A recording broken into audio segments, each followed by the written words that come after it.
In a small village surrounded by mountains, a great river provided water and life. It was a source of joy and strength, considered a gift from nature. But over the years, the river began to shrink due to a drought. A young man named Sam lived in the village and depended on the river for his livelihood. He grew worried as the river's water decreased. One night, he heard a faint voice whispering, "Sam, the river is teaching you a great lesson." Sam was startled but decided to follow the voice. He embarked on a journey to discover the secret behind it. Along the way, he met people suffering from thirst and poverty.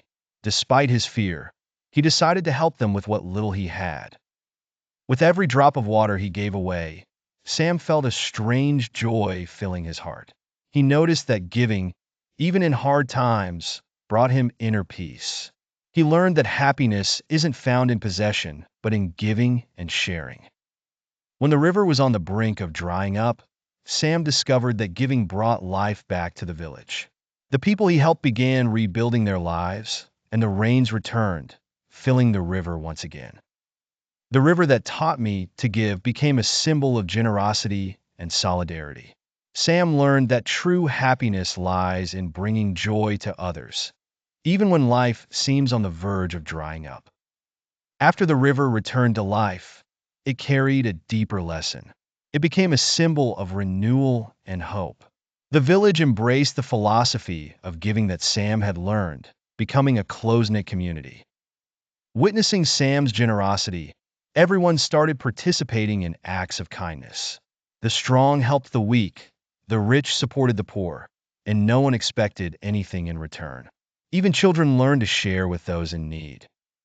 One night, the villagers gathered by the river to celebrate its return.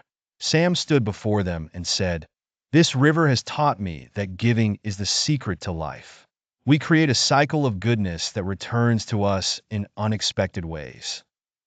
The people shared stories of how their small acts of giving had changed lives. An elderly woman shared how she had given bread to her sick neighbor, who recovered and started helping her with chores. A man recounted how he taught children to read and write for free, and one of his students became a doctor who returned to treat the villagers without charge. On a moonlit night, as Sam sat alone by the riverbank, he heard the voice again, "Sam, you have understood the lesson well. Giving is an energy that revives hearts and renews souls." Over time, the village became famous throughout the region. People from neighboring villages came to see how this small community lived in peace and happiness despite challenges. They learned from the villagers that it is giving, not wealth or power, that builds strong communities. The river became more than just a source of water. It became a teacher for the entire village. Sam, who began his journey fearing the drought, became a symbol of generosity and renewal. As he grew older, he would tell his grandchildren the story of the river that taught him and the village about giving. Sam's village became an example for the world, a reminder that giving, even in the hardest times, is what makes life worth living.